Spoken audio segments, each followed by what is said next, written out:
50 ಗ್ಯಾರಂಟಿಯಲ್ಲಿ ಯಾವೆಲ್ಲ ಸುದ್ದಿಗಳಿವೆ ಅಂತ ಒಂದೊಂದಾಗಿ ನೋಡ್ತಾ ಹೋಗೋಣ. ಜೋರ್ಡನ್ ಜೊತೆಗೆ 5 ಪ್ರಮುಖ ವ್ಯಾಪಾರ ಒಪ್ಪಂದ ಮಾಡಿಕೊಂಡ ಬಳಿಕ ಇಥಿಯೋಪಿಯಾಗೆ ತೆರಳಿರುವ ಪ್ರಧಾನಿ ನರೇಂದ್ರ ಮೋದಿ ಅವರಿಗೆ ಅಲ್ಲಿನ ರಾಷ್ಟ್ರದ ಅತ್ಯುನ್ನತ ಪ್ರಶಸ್ತಿಯನ್ನು ನೀಡಿ ಗೌರವಿಸಲಾಗಿದೆ. ನರೇಂದ್ರ ಮೋದಿ ಅವರು ಈ ಪ್ರಶಸ್ತಿಯನ್ನು ಪಡೆದ ಮೊದಲ ಪ್ರಧಾನಿಯಾಗಿದ್ದಾರೆ. ಅಡಿಸ್ ಅಬಾಬಾದ ಅಡಿಸ್ ಅಂತಾರಾಷ್ಟ್ರೀಯ ಸಮಾವೇಶ ಕೇಂದ್ರದಲ್ಲಿ ನಡೆದ ವಿಶೇಷ ಸಮಾರಂಭದಲ್ಲಿ ಪ್ರಧಾನಿ ಮೋದಿ ಅವರಿಗೆ the great honour nation of Ethiopia ಪ್ರಶಸ್ತಿಯನ್ನ ಅಲ್ಲಿನ ಪ್ರಧಾನಿ ಅಬಿ ಅಹಮದ್ ಅಲಿ ಪ್ರದಾನ ಮಾಡಿದರು.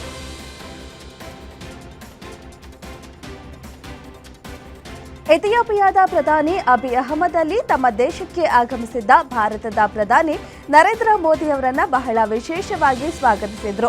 ಮೋದಿ ಅವರನ್ನ ತಮ್ಮದೇ ಕಾರ್ನಲ್ಲಿ ಕೂರಿಸಿಕೊಂಡು ತಾವೇ ಡ್ರೈವ್ ಮಾಡಿಕೊಂಡು ಹೋಟೆಲ್ಗೆ ಕರೆದೊಯ್ಯುವ ಮೂಲಕ ಇಡೀ ಜಗತ್ತಿನ ಗಮನ ಸೆಳೆದ್ರು. ಇದೀಗ ಮತ್ತೆ ತಾವೇ ತಮ್ಮ ಕಾರಿನಲ್ಲಿ ಮೋದಿ ಅವರನ್ನ ವಿಮಾನ ನಿಲ್ದಾಣಕ್ಕೆ ಕರೆದುಕೊಂಡು ಹೋಗಿ ತಾವೇ ಖುದ್ದಾಗಿ ವಿಮಾನ ಹತ್ತಿಸಿ ಕೈ ಮುಗಿದು ಬೀಳ್ಕೊಟ್ಟಿದ್ದಾರೆ. ಈ ವಿಡಿಯೋ ಭಾರಿ ವೈರಲ್ ಆಗಿದೆ. ಇಥಿಯೋಪಿಯನ್ ಪ್ರಧಾನಿಯ ಈ ಬಾಂಧವ್ಯಕ್ಕೆ ಮತ್ತು ಆತಿಥ್ಯಕ್ಕೆ ಪ್ರಧಾನಿ ನರೇಂದ್ರ ಮೋದಿ ಅವರು ಕೂಡ ಹೃತ್ಪೂರ್ವಕ ಧನ್ಯವಾದ ತಿಳಿಸಿದ್ದಾರೆ.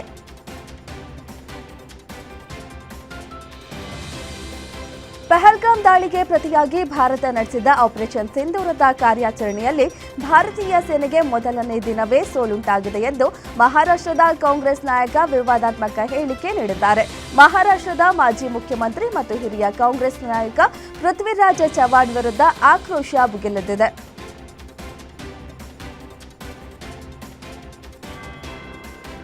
ಬಿಜೆಪಿ ನೂತನ ರಾಷ್ಟ್ರೀಯ ಕಾರ್ಯಾಧ್ಯಕ್ಷರಾಗಿ ಜವಾಬ್ದಾರಿ ವಹಿಸಿಕೊಂಡಿರುವ ನಿತಿನ್ ನವೀನ್ ಅವರನ್ನ ದೆಹಲಿಯ ಬಿಜೆಪಿ ಕಚೇರಿಯಲ್ಲಿ ಭೇಟಿಯಾದ ಬಿಜೆಪಿ ರಾಜ್ಯಾಧ್ಯಕ್ಷ ಬಿವೈ ವಿಜಯೇಂದ್ರ ಅಭಿನಂದನೆ ಸಲ್ಲಿಸಿದ್ರು. ಈ ವೇಳೆ ಮಾತನಾಡಿದ ವಿಜಯೇಂದ್ರ, ಯುವ ಸಮೂಹ ಸಂಘಟನೆಯ ಬಹುದೊಡ್ಡ ಶಕ್ತಿ. ಪ್ರಧಾನಿ ಮೋದಿ, ರಾಷ್ಟ್ರೀಯ ಅಧ್ಯಕ್ಷ ಸಚಿವ ಜೆಪಿ ನಡ್ಡಾ, ಗೃಹ ಸಚಿವ ಅಮಿತ್ ಶಾ ಸೇರಿ ವರಿಷ್ಠರು ನಿತಿನ್ ಅವರನ್ನ ಆಯ್ಕೆ ಮಾಡಿ ದೇಶದ ಯುವಕರಿಗೆ ಸ್ಫೂರ್ತಿಯ ಸಂದೇಶ ರವಾನಿಸಿದ್ದಾರೆ ಎಂದರು.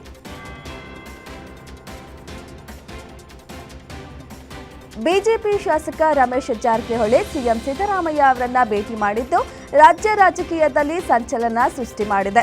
ಬೆಳಗಾವಿಯ ಸರ್ಕಿಟ್ ಹೌಸ್ನಲ್ಲಿ ಭೇಟಿ ಮಾಡಿ ಸುಮಾರು 30 ನಿಮಿಷಗಳ ಕಾಲ ರಹಸ್ಯ ಮಾತುಕತೆ ನಡೆಸಲಾಗಿದೆ. ಕಾಂಗ್ರೆಸ್ನಲ್ಲಿದ್ದಾಗ ಸಿದ್ದು ಆಪ್ತ ಬಣದಲ್ಲಿ ಗುರುತಿಸಿಕೊಂಡಿದ್ದ ರಮೇಶ್ ಜಾರಕಿಹೊಳಿ ಆಗ ಪಕ್ಷದಿಂದ ಬಂಡಾಯ ಎದ್ದು ಬಿಜೆಪಿಗೆ ಬಂದಿದ್ರು.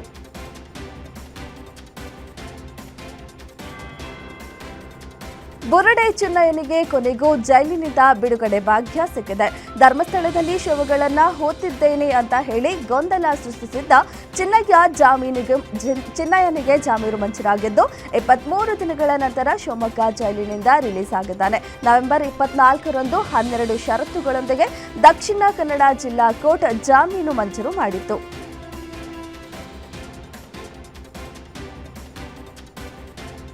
ತನ್ನ ವಿರುದ್ಧದ ಪೋಕ್ಸೋ ಕೇಸ್ ಬಗ್ಗೆ ಮೆಡಿಕಲ್ ಟೆಸ್ಟ್ ನಂತರ ಮ್ಯೂಸಿಕ್ ಮೈಲಾರಿ ಸ್ಪಷ್ಟನೆ ನೀಡಿದ್ದು ಇದೊಂದು ಷಡ್ಯಂತ್ರ ಎಂದಿದ್ದಾರೆ. ಟ್ರೆಂಡಿಂಗ್ ಸ್ಟೈಲ್ ಮ್ಯೂಸಿಕ್ ಮೈಲಾರಿ ಅಂತ ಹೆಸರು ಮಾಡೋಕೆ ಎಷ್ಟು ಕಷ್ಟಪಟ್ಟಿದ್ದೀನಿ ಅಂತ ನನಗೆ ಗೊತ್ತು.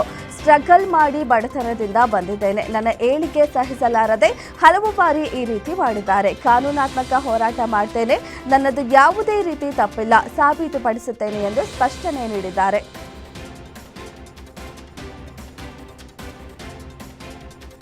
ರಾಕ್ಷಸ ಪತಿಯೊಬ್ಬ ನಡು ರಸ್ತೆಯಲ್ಲೇ ತನ್ನ ಪತ್ನಿಯನ್ನ ಅಟ್ಟಾಡಿಸಿ ಹೊಡೆದಿರುವ ಘಟನೆ ಬೆಂಗಳೂರಿನ ರಾಮಮೂರ್ತಿ ನಗರದಲ್ಲಿ ನಡೆದಿದೆ. ಸ್ಥಳದಕ್ಕೆ ಆಕೆಯ ವೃದ್ಧ ತಂದೆ ತಾಯಿಯನ್ನ ಹಲ್ಲೆ ಮಾಡಿದ್ದಾನೆ. ಮಗುವಿನ ಮುಂದೆಯೇ ಪತ್ನಿ ನಟಿ ಜೋಶಿತಾಗೆ ರಕ್ತ ಬರೋ ಹಾಗೆ ಹಲ್ಲೆ ಮಾಡಿದ್ದಾನೆ. ಜೋಶಿತಾ ಕೆಲ ಸೀರಿಯಲ್ಗಳಲ್ಲಿ ನಟಿಸಿದ್ದು ಪಬ್ಗೆ ಕರೆದೊಯ್ದು ಮತ್ತೊಬ್ಬರ ಜೊತೆ ಮಲ್ಕೋ ಅಂತ ಪೀಡಿಸ್ತಿದ್ದ. ಅಲ್ಲದೆ ಬೇರೆ ಹುಡುಗಿಯನ್ನ ಪರಿಚಯ ಮಾಡಿಕೊಡು, ನನ್ನ ಜೊತೆ ಕಳಿಸು ಎಂದು ಟಾರ್ಚರ್ ಮಾಡ್ತಿದ್ದ ಎನ್ನಲಾಗಿದೆ.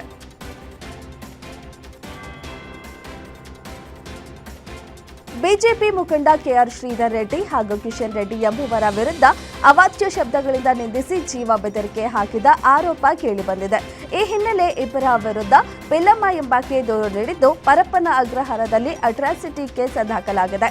ಜಮೀನಿನ ವಿಚಾರದಲ್ಲಿ ದಾರಿ ಬಿಡುವ ಬಗ್ಗೆ ಕಿರಿಕಾಗಿದ್ದು ಶ್ರೀಧರ್ ಅಂಡ್ ಸಹಚರರು ಜಾತಿ ನಿಂದನೆ ಮಾಡಿ ಎಳೆದಾಡಿ ಅವಾಚ್ಯ ಶಬ್ದಗಳಿಂದ ನಿಂದಿಸಿರೋ ಆರೋಪವಿದೆ.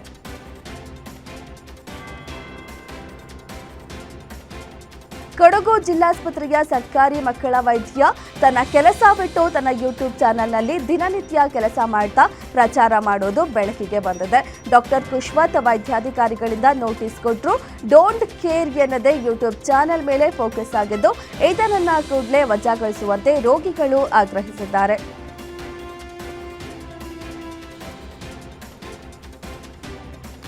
ಕೆಲಸದ ವಿಚಾರಕ್ಕೆ ಇಬ್ಬರ ನಡುವೆ ಮಾರಾಮಾರಿ ನಡೆದು ಕೊಲೆಯಲ್ಲಿ ಅಂತ್ಯವಾದ ಘಟನೆ ಮೈಸೂರಿನ ಎಚ್ಡಿ ಕೋಟೆಯ ಮುಸ್ಲಿಂ ಬ್ಲಾಕ್ನಲ್ಲಿ ನಡೆದಿದೆ.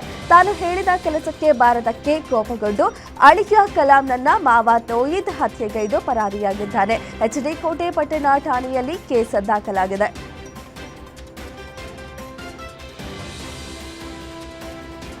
ರೈಲು ಪ್ರಯಾಣಿಕರಿಗೆ ಕೇಂದ್ರ ಸರ್ಕಾರ ಮುಖ್ಯ ಸೂಚನೆಯೊಂದನ್ನು ನೀಡಿದೆ. ಇನ್ನು ಮುಂದೆ ವಿಮಾನ ಪ್ರಯಾಣದಂತೆ ರೈಲು ಪ್ರಯಾಣದ ವೇಳೆಯೂ ಅಧಿಕ ತೂಕದ ಲಗೇಜ್ ಕೊಂಡೊಯ್ದರೆ ಶುಲ್ಕ ಪಾವತಿಸಬೇಕಾಗುತ್ತೆ. ಈ ಬಗ್ಗೆ ಲೋಕಸಭೆಯಲ್ಲಿ ರೈಲ್ವೆ ಸಚಿವ ಅಶ್ವಿನಿ ವೈಷ್ಣವ್ ಮಾಹಿತಿ ನೀಡಿದರು. ರೈಲು ಪ್ರಯಾಣಿಕರಿಗೂ ಲಗೇಜ್ ನಿಯಮಗಳನ್ನು ರೈಲ್ವೆ ಇಲಾಖೆ ಜಾರಿಗೆ ತರುತ್ತದೆಯಾ ಎಂದು ಸಂಸದರು ಕೇಳಿದ ಪ್ರಶ್ನೆಗಳಿಗೆ ಅವರು ಹೀಗೆ ಉತ್ತರಿಸಿದರು.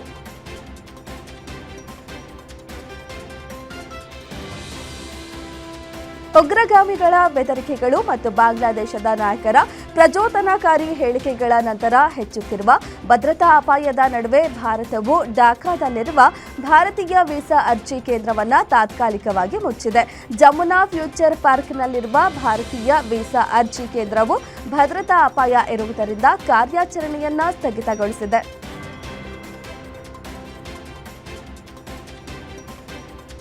ಚಳಿಗಾಲದ ಅಧಿವೇಶನದ ಸಂದರ್ಭದಲ್ಲಿ ವಿರೋಧ ಪಕ್ಷದ ನಾಯಕ ರಾಹುಲ್ ಗಾಂಧಿ ಅವರು ವಿದೇಶ ಪ್ರವಾಸದಲ್ಲಿದ್ದಾರೆ ಎಂದು ನಿರಾಳವಾಗಿದ್ದ ಬಿಜೆಪಿಗೆ ಸದನದಲ್ಲಿ ಕಾಂಗ್ರೆಸ್ ನಾಯಕಿ ಪ್ರಿಯಾಂಕಾ ಗಾಂಧಿ ವಾದ್ರಾ ಸವಾಲಾಗಿದ್ದಾರೆ. ಸಹೋದರ ರಾಹುಲ್ ಗಾಂಧಿ ಅನುಪಸ್ಥಿತಿಯಲ್ಲಿ ಪ್ರಿಯಾಂಕಾ ಗಾಂಧಿ ಮೊದಲ ಬಾರಿಗೆ ಲೋಕಸಭೆಯಲ್ಲಿ ತಮ್ಮ ಪಕ್ಷವನ್ನ ಮುನ್ನಡೆಸುತ್ತಿದ್ದಾರೆ.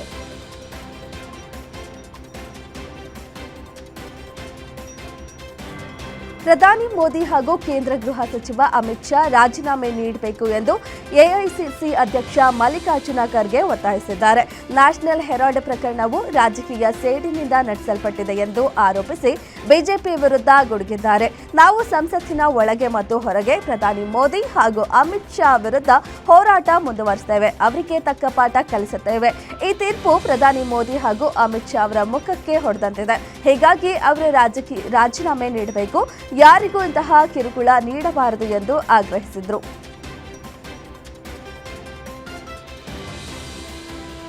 ಭಾರತದಲ್ಲಿ ಉತ್ಪಾದನೆ ಕುಸಿಯುತ್ತಿದೆ. ಉತ್ಪಾದನೆಯು ಬಲವಾದ ಆರ್ಥಿಕತೆಯ ಬೆನ್ನೆಲುಬು. ಅದಕ್ಕೆ ತಕ್ಕ ಪರಿಸರ ವ್ಯವಸ್ಥೆಯನ್ನ ಕಲ್ಪಿಸಬೇಕಿದೆ ಎಂದು ಲೋಕಸಭೆಯ ವಿರೋಧ ಪಕ್ಷದ ನಾಯಕ ರಾಹುಲ್ ಗಾಂಧಿ ತಿಳಿಸಿದ್ದಾರೆ. ಜರ್ಮನಿಯ ಮ್ಯೂನಿಚ್ನಲ್ಲಿರುವ ಬಿಎಂಡಬ್ಲ್ಯೂ ವೆಲ್ಟ್ ಮತ್ತು ಬಿಎಂಡಬ್ಲ್ಯೂ ಕೈಗಾರಿಕೆಗಳಿಗೆ ಭೇಟಿ ಕುರಿತು ಸಾಮಾಜಿಕ ಮಾಧ್ಯಮದಲ್ಲಿ ಪೋಸ್ಟ್ ಮಾಡಿದ್ದಾರೆ.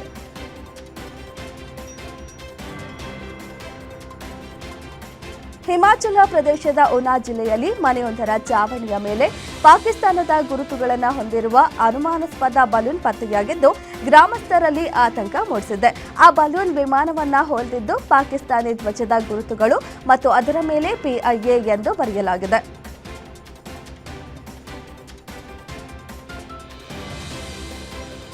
ಒಂದು ತಿಂಗಳ ಕಾಲ ನಡೆದ ಎಸ್ಐಆರ್ ಕಾರ್ಯವನ್ನು ಪೂರ್ಣಗೊಳಿಸಿದ ನಂತರ ಭಾರತೀಯ ಚುನಾವಣಾ ಆಯೋಗವು ಪಶ್ಚಿಮ ಬಂಗಾಳದ ಕರಡು ಮತದಾರರ ಪಟ್ಟಿಯನ್ನ ಪ್ರಕಟಿಸಿದೆ. 2026ರ ವಿಧಾನಸಭಾ ಚುನಾವಣೆಗೆ ಮುಂಚಿತವಾಗಿ ಮತದಾರರ ಪಟ್ಟಿಗಳನ್ನು ಸರಿಪಡಿಸುವ ಸಲುವಾಗಿ ಇದುವರೆಗೂ ಆಯೋಗವು ಕರಡು ಮತದಾರರ ಪಟ್ಟಿಯಿಂದ ಸುಮಾರು 58 ಲಕ್ಷ ಹೆಸರುಗಳನ್ನು ತೆಗೆದುಹಾಕಿದೆ.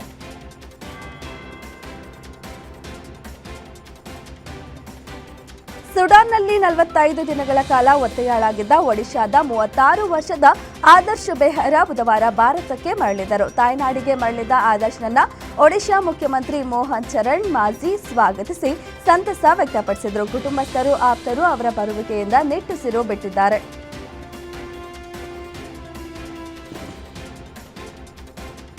ಶ್ವೇತಭವನದ ಹನುಕ್ಕಾ ಸ್ವಾಗತ ಸಮಾರಂಭದಲ್ಲಿ ಅಮೆರಿಕ ಅಧ್ಯಕ್ಷ ಡೊನಾಲ್ಡ್ ಟ್ರಂಪ್ ಮೂಲಭೂತವಾದಿ ಇಸ್ಲಾಂ ವಿರುದ್ಧ ಒಗ್ಗಟ್ಟಿನ ಹೋರಾಟ ನಡೆಸುವಂತೆ ರಾಷ್ಟ್ರಗಳಿಗೆ ಕರೆ ನೀಡಿದರು. ಎಲ್ಲ ರಾಷ್ಟ್ರಗಳು ಮೂಲಭೂತವಾದಿ ಇಸ್ಲಾಮಿಕ್ ಭಯೋತ್ಪಾದನೆಯ ದುಷ್ಟ ಶಕ್ತಿಗಳ ವಿರುದ್ಧ ಒಟ್ಟಾಗಿ ನಿಲ್ಲಬೇಕು ಮತ್ತು ನಾವು ಅದನ್ನೇ ಮಾಡುತ್ತಿದ್ದೇವೆ ಎಂದು ಹೇಳಿದ್ದಾರೆ. ಆಸ್ಟ್ರೇಲಿಯಾದಲ್ಲಿ ನಡೆದ ಯಹೂದಿಗಳ ಮೇಲಿನ ಭಯೋತ್ಪಾದಕ ದಾಳಿಯ ಬಳಿಕ ಟ್ರಂಪ್ನಿಂದ ಈ ಹೇಳಿಕೆಗಳು ಬಂದಿವೆ. ನಿಂತಿದ್ದ ಕಾರಿಗೆ ಮತ್ತೊಂದು ಕಾರು ಗುದ್ದು ಸ್ಥಳದಿಂದ ಪರಾರಿಯಾಗಿರೋ ಘಟನೆ ಬೆಂಗಳೂರಿನ ಆರ್ಎಂವಿ ಎಕ್ಸ್ಟೆನ್ಷನ್ ಬಳಿ ನಡೆದಿದೆ. ಘಟನೆಯಲ್ಲಿ ಕಾರಿನಲ್ಲಿದ್ದ ಯುವಕ ಯುವತಿಗೆ ಗಂಭೀರ ಗಾಯವಾಗಿದ್ದು ಸ್ಥಳೀಯರು ಇಬ್ಬರನ್ನ ರಕ್ಷಣೆ ಮಾಡಿ ಆಸ್ಪತ್ರೆಗೆ ದಾಖಲು ಮಾಡಿದ್ದಾರೆ. ಸಂಜಯನಗರ ಸಂಚಾರ ಪೊಲೀಸ್ ಠಾಣೆಯಲ್ಲಿ ಪ್ರಕರಣ ದಾಖಲಾಗಿದ್ದು ಪೊಲೀಸರು ಹಿಟ್ ಅಂಡ್ ರನ್ ಮಾಡಿದವರಿಗಾಗಿ ತಲಾಶ್ ನಡೆಸಿದ್ದಾರೆ.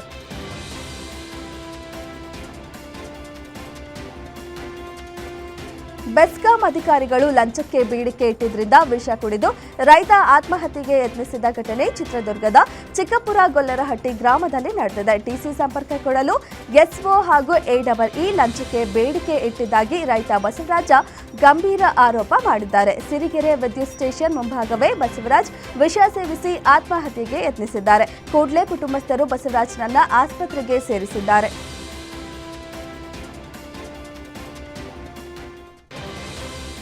ಚಿಕ್ಕಮಗಳೂರಿನಲ್ಲಿ ಗುಂಡಿ ರಸ್ತೆಯಿಂದ ದಿನನಿತ್ಯ ಸಾಲು ಅಪಘಾತ ಸಂಭವಿಸುತ್ತಿದೆ.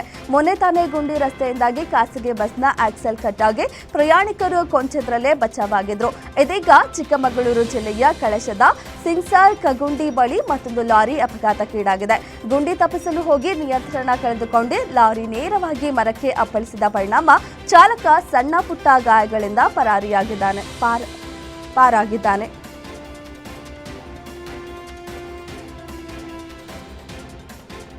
ಸಾಲ ತೀರಿಸಲು ರೈತನೊಬ್ಬ ತನ್ನ ಒಂದು ಕಿಡ್ನಿಯನ್ನೇ ಮಾರಿರುವ ಘಟನೆ ಮಹಾರಾಷ್ಟ್ರದಲ್ಲಿ ನಡೆದಿದೆ. ಕೇವಲ 1 ಲಕ್ಷ ರು ಸಾಲಕ್ಕೆ ಶೇಕಡ 40ರಷ್ಟು ಬಡ್ಡಿ ಸೇರಿ 70 ಲಕ್ಷ ರುಗೆ ತಲುಪಿತು. ಬೇರೆ ದಾರಿ ಕಾಣದೆ ತಮ್ಮ ಕಿಡ್ನಿಯನ್ನೇ ಮಾರುವ ನಿರ್ಧಾರಕ್ಕೆ ಬಂದಿದ್ರು. ಮಹಾರಾಷ್ಟ್ರದ ಚಂದ್ರಾಪುರದಲ್ಲಿ ಈ ಘಟನೆ ನಡೆದಿದೆ. ಸಾಲ ವಸೂಲು ಮಾಡಲು ಬಂದವರು ಕಿಡ್ನಿಯನ್ನ ಮಾರುವಂತೆ ಒತ್ತಾಯಿಸಿದ್ರು ಎನ್ನಲಾಗಿದೆ. ಈ ವಿಷಯ ಬಹಿರಂಗವಾದ ನಂತರ ಪೊಲೀಸರು ತನಿಖೆ ಆರಂಭಿಸಿ 4 ಆರೋಪಿಗಳನ್ನ ಬಂಧಿಸಿದ್ದಾರೆ.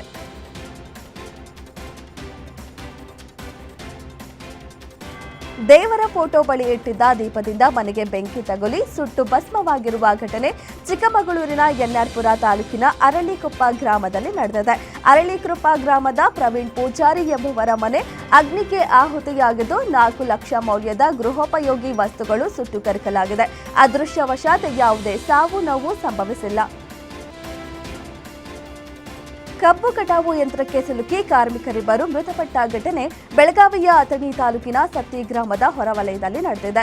ಬಾರವ್ವ ಲಕ್ಷ್ಮಣ ಕೋಬಡಿ ಲಕ್ಷ್ಮೀಬಾಯಿ ಮೃತ ದುರ್ದೈವಿಗಳು ಕಾಡಗೌಡ ಪಾಟೀಲ ಜಮೀನಿನಲ್ಲಿ ಕೆಲಸ ಮಾಡುತ್ತಿದ್ದಾಗ ದುರ್ಘಟನೆ ಸಂಭವಿಸಿದ್ದು ಸ್ಥಳಕ್ಕೆ ಅಥಣಿ ಪೊಲೀಸರು ಭೇಟಿ ನೀಡಿ ಪರಿಶೀಲನೆ ನಡೆಸಿದ್ದಾರೆ.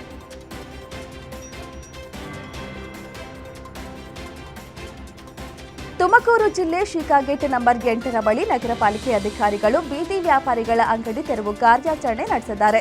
ಯಾವುದೇ ನೋಟಿಸ್ ನೀಡದೆ ಬೆಳ್ಳಂಬೆಳಗ್ಗೆ ಅಂಗಡಿ ತೆರವುಗೊಳಿಸಲು ಬಂದ ಅಧಿಕಾರಿಗಳ ವಿರುದ್ಧ ವ್ಯಾಪಾರಿಗಳು ಅಸಮಾಧಾನದ ಜೊತೆಗೆ ಆಕ್ರೋಶ ವ್ಯಕ್ತಪಡಿಸಿದ್ದಾರೆ.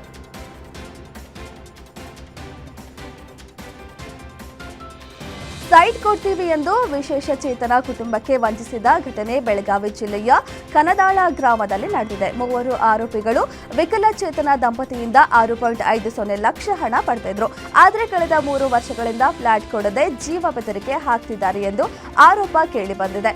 ಈ ಬಗ್ಗೆ ದೂರು ಪೊಲೀಸರಿಗೆ ಕೊಡಲು ಹೋದರೆ ನಮಗೆ ಬೆದರಿಸಿ ಕಳಿಸುತ್ತಿದ್ದಾರೆ ಎಂದು ದಂಪತಿಗಳು ಆರೋಪಿಸಿದ್ದಾರೆ. ಪೊಲೀಸರು ದೂರು ಸ್ವೀಕರಿಸಿಕೊಳ್ಳದ ಹಿನ್ನೆಲೆ ನೇರವಾಗಿ ಗೃಹ ಸಚಿವರಿಗೆ ಬಾಳವ್ವ ಯಲ್ಲಪ್ಪ ನಾಯ್ಕ ವಿಕಲಚೇತನ ದಂಪತಿ ದೂರು ನೀಡಿ ಕಾಲು ಮುಗಿದು ನ್ಯಾಯ ಕೊಡಿ ಎಂದು ಅಳಲು ತೋಡಿಕೊಂಡಿದ್ದಾರೆ.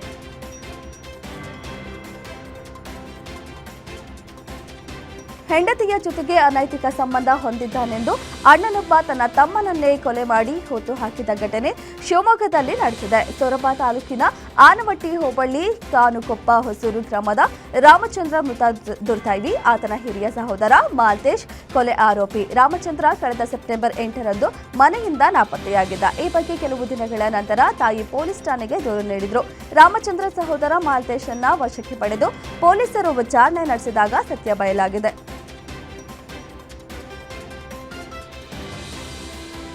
ರೈಲು ಹಳಿಗೆ ತಲೆ ಕೊಟ್ಟು ಯುವತಿ ಆತ್ಮಹತ್ಯೆ ಮಾಡಿಕೊಂಡ ಘಟನೆ ಧಾರವಾಡದ ತಪೋವನ ಬಳಿ ನಡೆದಿದೆ. ಬಳ್ಳಾರಿ ಮೂಲದ 24 ವರ್ಷದ ಪಲ್ಲವಿ ಸಾಯುವ ಮುನ್ನ 2 ಡೆತ್ ನೋಟ್ ಬರೆದಿಟ್ಟಿದ್ದಾಳೆ. ಆರೋಗ್ಯ ಸಮಸ್ಯೆ ಹಾಗೂ ಕೌಟುಂಬಿಕ ಸಮಸ್ಯೆಯ ಕಾರಣಕ್ಕೆ ಆತ್ಮಹತ್ಯೆ ಮಾಡಿಕೊಂಡಿರೋದಾಗಿ ಬರೆದಿದ್ದಾರೆ.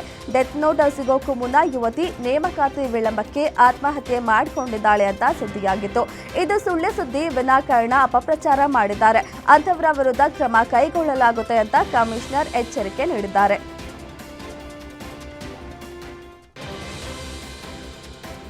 ಚಿಕ್ಕಬಳ್ಳಾಪುರ ವಿಭಾಗದಲ್ಲಿ ನಡೆದಿದ್ದ ಬ್ರಹ್ಮಾಂಡ ಭ್ರಷ್ಟಾಚಾರವನ್ನ ಕಂಡಕ್ಟರ್ ಬಯಲಿಗೆ ಎಳೆದಿದ್ದಾರೆ. ಕೆಎಸ್ಆರ್ಟಿಸಿ ನಿರ್ವಾಹಕನಿಗೆ ಮೇಲಾಧಿಕಾರಿಗಳಿಂದ ಕಿರುಕುಳ ಆರೋಪ ಕೇಳಿಬಂದಿದ್ದು, ಇದೀಗ ಕಂಡಕ್ಟರ್ ಚಂದ್ರಶೇಖರ್ ಮೇಲಾಧಿಕಾರಿಗಳ ಅಕ್ರಮವನ್ನ ಬಯಲಿಗೆ ಎಳೆದಿದ್ದಾರೆ. ಇದರಿಂದಾಗಿ ಕಂಡಕ್ಟರ್ ಚಂದ್ರಶೇಖರ್ನನ್ನ ಸುಳ್ಳು ಕೇಸ್ನಲ್ಲಿ ಮೇಲಾಧಿಕಾರಿಗಳು ಸಿಲುಕಿಸಿ ಅಧಿಕಾರಿಗಳ ಕೆಂಗಣ್ಣಿಗೆ ಗುರಿಯಾಗಿ ಚಂದ್ರಶೇಖರ್ ಕೆಲಸ ಕಳೆದುಕೊಂಡಿದ್ರು. 1.5 ವರ್ಷದಿಂದ ಕೆಲಸ ಇಲ್ಲದೆ ಚಂದ್ರಶೇಖರ್ ಅಲೆದಾಡಿದ್ದು, ನ್ಯಾಯ ಕೊಡಿಸುವಂತೆ ಸಾರಿಗೆ ಮಂತ್ರಿಗಳಲ್ಲಿ ಮನವಿ ಮಾಡಿಕೊಂಡಿದ್ದಾರೆ.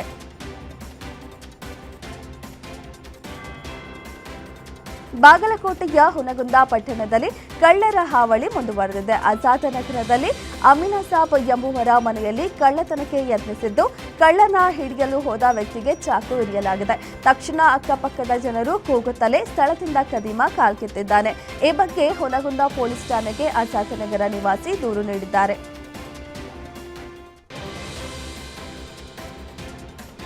ಬೆಳಗಾವಿ ಜಿಲ್ಲೆಯಲ್ಲಿ ಗೋಕಾಕ ನಗರಸಭೆ ಮಾಜಿ ಅಧ್ಯಕ್ಷ ಜಯಾನಂದ ಹುಣಶಾಲೆನಿಂದಲೇ ಬಡ್ಡಿ ದಂಧೆ ನಡೆಯುತ್ತಿದೆ. ಜಯಾನಂದ ಹುಣಶಾಲೆ ಗೋಕಾಕ ನಗರಸಭೆ ಮಾಜಿ ಅಧ್ಯಕ್ಷ ಜಯಾನಂದ ಹುಣಶಾಲೆ ಹತ್ತಿರ ಕಿರಣ್ ಮಿರಜಕ್ಕರ್ ಹಣ ತೆಗೆದುಕೊಂಡಿದ್ದ. ಹಣ ಕೊಡ್ತಿದ್ದಕ್ಕೆ ಮನೆ ಖರೀದಿ ಮಾಡಿಕೊಡಲು ಧಮಕಿ ಹಾಕಿದ್ದಲ್ಲದೆ ಮನೆಗೆ ಬಂದು ಮನೆಯನ್ನ ಖರೀದಿ ಹಾಕಿಕೊಡುವಂತೆ ಒತ್ತಾಯಿಸಿದ್ದಾನೆ. ಕೂಡಲೇ ಮನೆ ಖರೀದಿ ಮಾಡಿಕೊಂಡು ಇಲ್ಲದಿದ್ದರೆ ಸಬ್ ರಿಜಿಸ್ಟರ್ ಅಧಿಕಾರಿಯನ್ನ ಮನೆಗೆ ಕರೆಸ್ತೀನಿ ಎಂದು ಬೆದರಿಕೆ ಹಾಕಿದ್ದಾನೆ.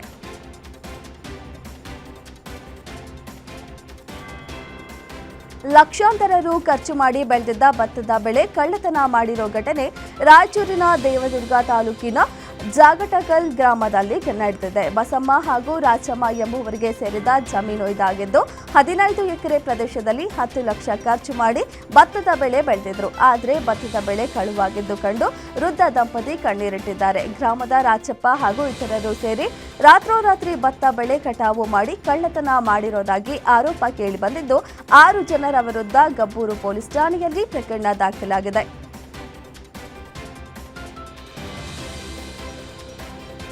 ತುಮಕೂರು ಜಿಲ್ಲೆಯ ಮಂಗಳ ಜಲಾಶಯವು ಬಿರುಕು ಬಿಟ್ಟಿದ್ದು, ಸ್ಥಳೀಯರಲ್ಲಿ ಆತಂಕ ಮನೆ ಮಾಡಿದೆ. ಜಿಲ್ಲೆಯ ಕುಣಿಗಲ್ ತಾಲೂಕಿನ ಜಲಾಶಯದ ಕ್ರಸ್ಟ್ ಗೇಟ್ ಬಿರುಕು ಬಿಟ್ಟು ಅಪಾರ ಪ್ರಮಾಣದ ನೀರು ಪೋಲಾಗ್ತಿದ್ದು, ಪೋಲಾಗುತ್ತಿರುವ ನೀರನ್ನು ತಡೆಯಲು ಅಧಿಕಾರಿಗಳು ಹರಸಾಹಸ ಪಟ್ಟಿದ್ದಾರೆ.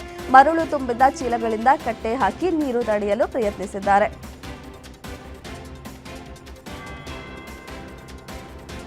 ಚಿತ್ರದುರ್ಗ ಜಿಲ್ಲೆ ಅಯ್ಯಪ್ಪಸ್ವಾಮಿ ಪಟ್ಟಣದಲ್ಲಿ ಕರಡಿಯೊಂದು ಪ್ರತ್ಯಕ್ಷವಾಗಿದೆ. ಕರಡಿ ಕಂಡು ಸ್ಥಳೀಯರು ಭಯಭೀತರಾಗಿದ್ದಾರೆ. ಚಿತ್ರದುರ್ಗ ಭಾಗದಲ್ಲಿ ನಿರಂತರವಾಗಿ ಕಾಡು ಪ್ರಾಣಿಗಳು ಕಾಣಿಸಿಕೊಂಡಿದ್ದು, ಕರಡಿ ಸೆರೆ ಹಿಡಿಯುವಂತೆ ಗ್ರಾಮಸ್ಥರು ಆಗ್ರಹಿಸಿದ್ದಾರೆ. ಅಯ್ಯಪ್ಪಸ್ವಾಮಿ ಪಟ್ಟಣದಿಂದ ಅರಣ್ಯ ಪ್ರದೇಶದತ್ತ ತೆರಳಿದ ಜಾಂಬವಂತನ ವಿಡಿಯೋ ಸ್ಥಳೀಯರು ಮೊಬೈಲ್ನಲ್ಲಿ ಸೆರೆ ಹಿಡಿದುಕೊಂಡಿದ್ದಾರೆ.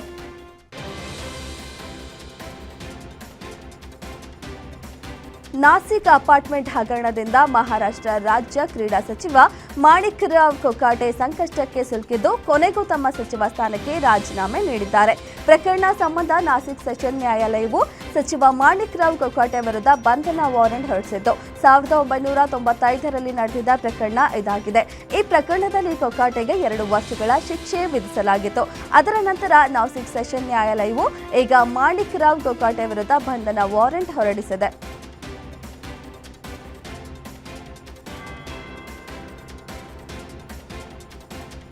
ಹೊಸದಾಗಿ ನೇಮಕಗೊಂಡ ಆಯುಷ್ ವೈದ್ಯರಿಗೆ ಸೋಮವಾರ ನೇಮಕಾತಿ ಪತ್ರಗಳನ್ನು ವಿತರಿಸುತ್ತಿದ್ದ ಬಿಹಾರ ಮುಖ್ಯಮಂತ್ರಿ ನಿತೀಶ್ ಕುಮಾರ್ ಈ ವೇಳೆ ಮಹಿಳಾ ವೈದ್ಯರೊಬ್ಬರ ಹಿಜಾಬ್ ಎಳೆದು ವಿವಾದಕ್ಕೆ ಈಡಾಗಿದ್ರು. ಇದೀಗ ಅವರ ನಡೆಯನ್ನ ಉತ್ತರ ಪ್ರದೇಶ ಸಚಿವ ಸಂಜಯ್ ನಿಷಾದ್ ಸಮರ್ಥಿಸಿಕೊಂಡಿದ್ದು, ಒಂದು ವೇಳೆ ಅವರು ಬೇರೆ ಕಡೆ ಮುಟ್ಟಿದ್ರೆ ಏನಾಗ್ತಿತ್ತು ಎಂದು ಕಾಂಟ್ರವರ್ಸಿ ಸೃಷ್ಟಿಸಿದ್ದಾರೆ.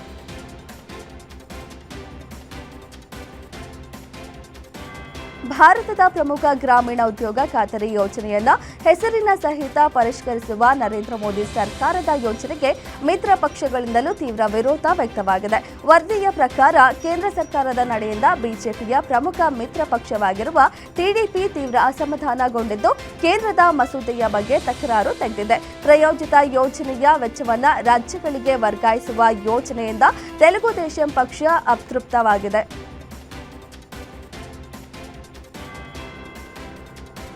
ಬುರ್ಕಾ ಧರಿಸದೆ ಮನೆಯಿಂದ ಹೊರಬಂದಿದ್ದಕ್ಕೆ ವ್ಯಕ್ತಿಯೊಬ್ಬ ತನ್ನ ಪತ್ನಿ ಹಾಗೂ 2 ಹೆಣ್ಣು ಮಕ್ಕಳನ್ನ ಕೊಂದು ಶೌಚಾಲಯದ ಗುಂಡಿ ಒಳಗೆ ಹೂತು ಹಾಕಿರುವ ಘಟನೆ ಉತ್ತರ ಪ್ರದೇಶದಲ್ಲಿ ನಡೆದಿದೆ. ಫಾರೂಕ್ ಎಂಬಾತ 3 ಕೊಲೆ ಮಾಡಿದ್ದು, ಪತ್ನಿ ತಾಹಿರಾ ಮತ್ತು ಪುತ್ರಿಯಾದ ಆಫ್ರೀನ್ ಮತ್ತು ಸಹಿರಿನ್ ಮೃತ ದುರ್ದೈವಿಗಳು. ಪೊಲೀಸರ ವಿಚಾರಣೆ ವೇಳೆ ತನ್ನ ಹೆಂಡತಿ ಮತ್ತು ಹಿರಿಯ ಮಗಳನ್ನ ಗುಂಡು ಹಾರಿಸಿ ಕಿರಿಯ ಮಗಳನ್ನ ಕತ್ತು ಹಿಸುಕಿ ಕೊಂದ ಬಗ್ಗೆ ಗೊತ್ತಾಗಿದೆ.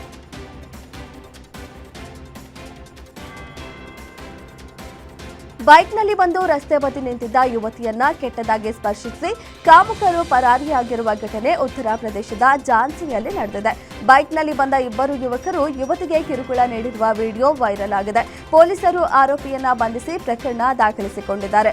ಒಬ್ಬ ಯುವಕ ಬೈಕ್ನಿಂದ ಇಳಿದು ಆ ಯುವತಿಯನ್ನ ಅನುಚಿತವಾಗಿ ಮುಟ್ಟಿ ನಂತರ ಪರಾರಿಯಾಗ್ತಾನೆ. ಈ ಘಟನೆ ನೆಟ್ಟಿಗರ ಕಣ್ಣನ್ನ ಕೆಂಪಾಗಿಸಿದೆ.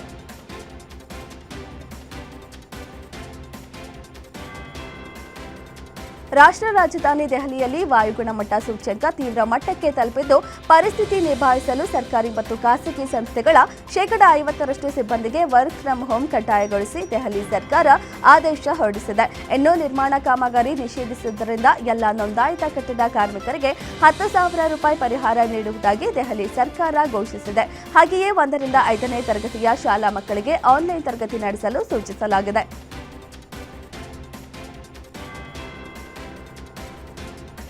ಆಧುನಿಕ ಆಹಾರ ಪದ್ಧತಿಯಲ್ಲಿ ಹೆಚ್ಚಾಗಿ ಬಳಸಲಾಗುತ್ತಿರುವ ಮಾಲ್ಟೋಡೆಕ್ಸ್ಟ್ರಿನ್ ಎಂಬ ಸಂಸ್ಕರಣಾಂಶವು ಸಕ್ಕರೆಗಿಂತಲೂ 3 ಪಟ್ಟು ಹೆಚ್ಚು ಅಪಾಯಕಾರಿ ಎಂದು ವೈದ್ಯರು ಎಚ್ಚರಿಕೆ ನೀಡಿದ್ದಾರೆ.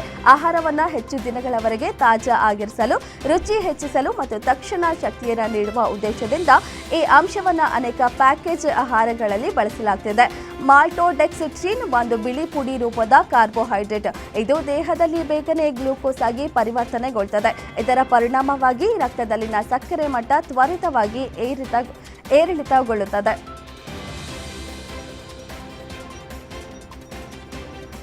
ನಟಿ ಶ್ರೀಲೀಲಾ ಇದೀಗ ಎಐ ತಂತ್ರಜ್ಞಾನದ ದುರ್ಬಳಕೆ ಮತ್ತು ಡೀಪ್ ಫೇಕ್ ವಿಡಿಯೋ ಕಂಟೆಂಟ್ ಬಗ್ಗೆ ಧ್ವನಿ ಎತ್ತಿದ್ದಾರೆ. ಈ ತಂತ್ರಜ್ಞಾನಗಳು ಕ್ಷಿಪ್ರವಾಗಿ ಬೆಳೆಯುತ್ತಿರುವ ಕಾಲಘಟ್ಟದಲ್ಲಿ ಒಂದಷ್ಟು ಡಿಜಿಟಲ್ ಜವಾಬ್ದಾರಿಯನ್ನ ನಾವೆಲ್ಲರೂ ಹೊಂದುವುದು ಅಗತ್ಯವೆಂದು ಅಭಿಪ್ರಾಯಪಟ್ಟಿದ್ದಾರೆ. ತನ್ನ ಅಭಿಮಾನಿಗಳ ಮೂಲಕವೇ ಈ ಬದಲಾವಣೆ ಪ್ರಾರಂಭವಾಗಲಿ ಎಂದು ಹೇಳುವ ಮೂಲಕ ನಟಿ ಶ್ರೀಲೀಲಾ ಸಾಮಾಜಿಕ ಜವಾಬ್ದಾರಿಯನ್ನ ಮೆರೆದಿದ್ದಾರೆ.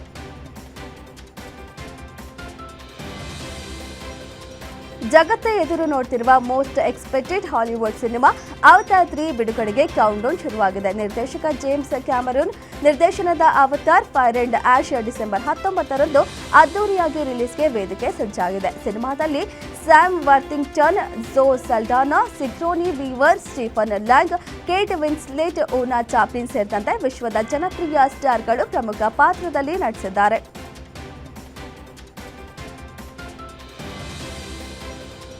ಭಾರತದ ಸ್ಪಿನ್ನರ್ ವರುಣ್ ಚಕ್ರವರ್ತಿ ಇತಿಹಾಸ ಪುಸ್ತಕಗಳಲ್ಲಿ ತಮ್ಮ ಹೆಸರನ್ನ ಬರೆದಿದ್ದಾರೆ. ಐಸಿಸಿ ಟಿ20 ಶ್ರೇಯಾಂಕದಲ್ಲಿ ಅತ್ಯಧಿಕ ಶ್ರೇಯಾಂಕ ಪಡೆದ ಭಾರತೀಯ ಬೌಲರ್ ಎನಿಸಿಕೊಂಡಿದ್ದಾರೆ. ಬುಧವಾರ ಐಸಿಸಿ ಪ್ರಕಟಿಸಿದ ಶ್ರೇಯಾಂಕ ನವೀಕರಣದಲ್ಲಿ ಚಕ್ರವರ್ತಿ ವೇಗಿ ಜಸ್ಪ್ರೀತ್ ಬುಮ್ರಾ ಅವರನ್ನ ಹಿಂದೆ ಕ್ರೀಡಾಂಗಣದಲ್ಲಿ ನಡೆಯಬೇಕಿರುವ 4ನೇ ಟಿ20 ಪಂದ್ಯದಿಂದ ಭಾರತ ತಂಡದ ಉಪನಾಯಕ ಶುಭ್ಮನ್ ಗಿಲ್ ಹೊರ ನಡೆದಿದ್ದಾರೆ. ಅವರು ಪಾದದ ಗಾಯದಿಂದ ಬಳಲುತ್ತಿದ್ದಾರೆ. ಈ ಕಾರಣದಿಂದಾಗಿ ಅವರು 4ನೇ ಕದನದಿಂದ ಹೊರಗೆ ಉಳಿದಿದ್ದಾರೆ. ತರಬೇತಿ ಸಮಯದಲ್ಲಿ ಅವರು ಗಾಯಕ್ಕೆ ತುತ್ತಾಗಿದ್ರು. ಅಂದಹಾಗೆ ಈ ಬಗ್ಗೆ ಬಿಸಿಸಿಐ ಇನ್ನು ಯಾವುದೇ ಅಧಿಕೃತ ಮಾಹಿತಿ ನೀಡಿಲ್ಲ. ಒಂದು ವೇಳೆ ಗಿಲ್ ಅಲಭ್ಯರಾದರೆ ಅವರ ಸ್ಥಾನದಲ್ಲಿ ಸಂಜು ಸ್ಯಾಮ್ಸನ್ ಇನ್ನಿಂಗ್ಸ್ ಆರಂಭಿಸಬಹುದು.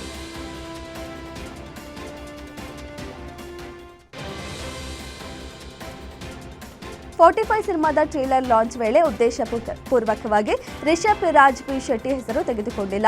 ಆನಂತರ ಇಬ್ಬರ ನಡುವೆ ಎಲ್ಲವೂ ಸರಿಯಿಲ್ಲ ಅನ್ನೋ ಗಾಸಿಪ್ ಎದ್ದಿದ್ದು, ಇದೀಗ ರಾಜ್ ಶೆಟ್ಟಿ ಅವರ ರಿಯಾಕ್ಷನ್ ಇನ್ನಷ್ಟು ಪುಷ್ಟಿ ನೀಡಿದೆ. ಯಾವುದೇ ಫ್ಲೋನಲ್ಲಿ ಮಿಸ್ ಮಾಡಿರಬಹುದು, ಅಷ್ಟು ಸೀರಿಯಸ್ ಆಗಿ ತೆಗೆದುಕೊಳ್ಳುವುದು ಬೇಡ. ಅದು ಚುಚ್ಚಬೇಕು ಅಂತ ಹೇಗೆ ಮಾಡ್ತಾರೆ ಅಂದುಕೊಂಡ್ರೆ ಅದು ಯಾಕೆ ಮಾಡ್ತಾರೆ, ಅದು ನನಗೆ ತಾಗುವುದಿಲ್ಲ ಎಂದು ಹೇಳಿದ್ದಾರೆ.